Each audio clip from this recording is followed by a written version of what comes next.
ప్రదర్శిస్తున్న photo నాదే. ఆ పక్కల వాళ్ళు చూపించిన ఆయన FEO ప్రతినిధే. ఆ ప్రతినిధి వచ్చి నాకు చెప్పిన తర్వాతనే ఈ బండారం బయటపడ్డది.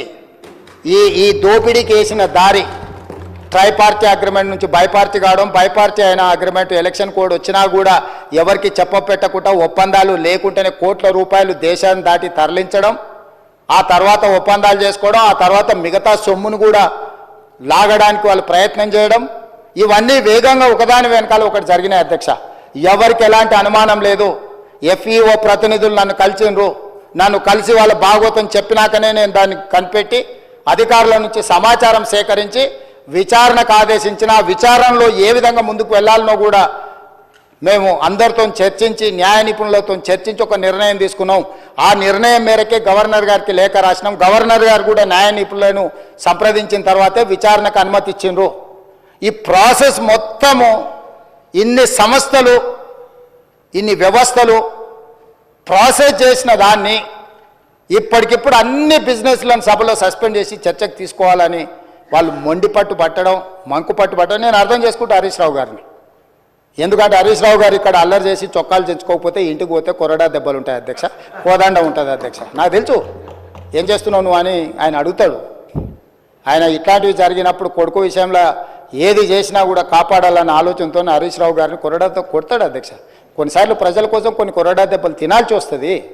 నువ్వు మరీ శీలాన్ని నిరూపించుకోవడానికి, లేకపోతే నేను బాగా వీరోచితంగా కొట్లాడినని, లేకపోతే నిన్న నువ్వు అడిగితేనే ఔటర్ రింగ్ రోడ్లో మేము వేసిన విచారణకు కావాలని నువ్వు తారక రామారావు గారిని ఇరికిచ్చినావు అని మీ కుటుంబంలో పంచాయతీ ఉండొచ్చు అధ్యక్ష. సహజంగా కుటుంబం అనే తర్వాత చిన్న చిన్న సమస్యలు ఉంటాయి అధ్యక్ష, మీకు తెలియదా? ఇప్పుడు నువ్వు ఉద్దేశం ఏముందో నాకు తెలియదు. డిమాండ్ చేసింది హరీష్ రావు గారే. వారు డిమాండ్ చేసిండు కాబట్టి అనుమతి ఇచ్చారు. ఈరోజు మహేశ్వర్ రెడ్డి గారు డిమాండ్ చేసిండు, శ్రీనివాసరెడ్డి గారు దాన్ని అనుమతి ఇచ్చిండు. సీనియర్ సభ్యులు అడిగినప్పుడు వాళ్ళు అడిగిన దాంట్లో సహేతుకత ఉండి కొంత బలం ఉంటే వాళ్ళ వాదనలో కానీ విషయంలో కానీ ప్రభుత్వానికి ఏముంది అధ్యక్ష?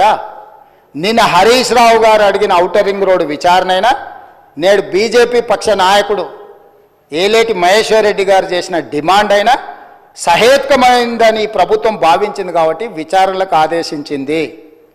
కాబట్టి దయచేసి ఈ సభ, నాకు రాష్ట్రపతి గారి కార్యక్రమం ఉన్నది, అక్కడ రాష్ట్రపతి గారి ప్రోగ్రాంకి వెళ్ళేది ఉన్నది అధ్యక్ష.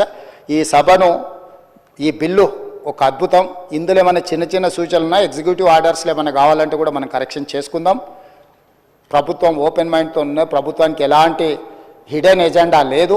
ఒక మంచి చట్టం తెస్తే మాకే పేరు వస్తుంది. ఎందుకంటే ఈ భూమితో ముడిపడి ఉన్న ప్రాంతం తెలంగాణ. ఈ భూమే సర్వం, ఈ భూమే తెలంగాణ సార్వభౌమాధికారాన్ని తెచ్చిపెట్టింది.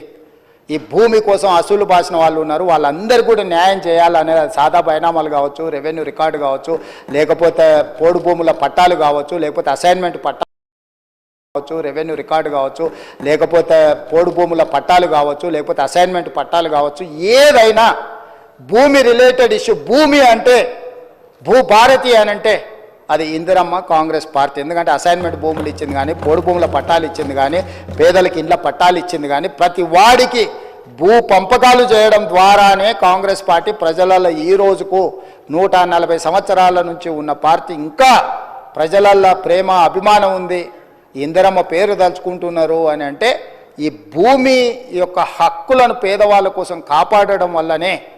అట్లాంటి హక్కులను కాపాడడానికి భూభారతి 2024 చట్టాన్ని మా రెవెన్యూ శాఖ మంత్రి పొంగులేటి శ్రీనివాసరెడ్డి గారు ఏదైతే సభలో ప్రవేశపెట్టారో సభ్యులందరూ వీలైనంత మేరకు చర్చించారు. కొన్ని రిటర్న్లు కూడా ఎవరికన్నా ఇచ్చినా కూడా వాటిని కూడా మనం పరిగణలోకి తీసుకుందాం. అన్ని రకాలుగా ఒక మంచి చట్టం చేసుకుందాము. ఈ మంచి చట్టంలో అందరినీ ఇప్పటి కూడా నేను విజ్ఞప్తి చేస్తున్నా, ఇవాళ సాయంత్రం వరకు బీఆర్ఎస్ఓ లేదన్నా రిటర్న్ డాక్యుమెంట్ సబ్మిట్ చేసినా కూడా తమరు అనుమతి ఇవ్వండి. ఒకవేళ అసెంబ్లీ సెక్రటరీ గారికి వాళ్ళు ఏదైనా పంపించిన అందులో ఏదైనా విలువైన సూచన ఉంటే అధికారులకు కానీ నేను మంత్రి గారికి కానీ అడుగుతున్నా. ఈ ఒకవేళ ఏదైనా ఉన్నా కూడా ఎగ్జిక్యూటివ్ ఆర్డర్లో, ఒకవేళ చట్టంలో మనం అమెండ్మెంట్ చేసుకోవడానికి ప్రొవిజన్ లేకపోయి ఉండొచ్చు, ఏదైనా ఉంటే, అంటే వాళ్ళు ఇంత అల్లరి చేసినా ఏది చేసినా వాళ్ళు ఏదైనా విలువైన సూచన చేస్తా అంటే మాత్రం మాకు ఎలాంటి అభ్యంతరం లేదు అధ్యక్ష. ఈ చట్టాన్ని మీ అందరూ పెద్ద ఎత్తున మద్దతు పలికి ఆమోదించాల్సిందిగా నేను కోరుకుంటున్నా అధ్యక్ష. ధన్యవాదాలు. మంత్రి గారు. చాలా సంతోషం. గౌరవ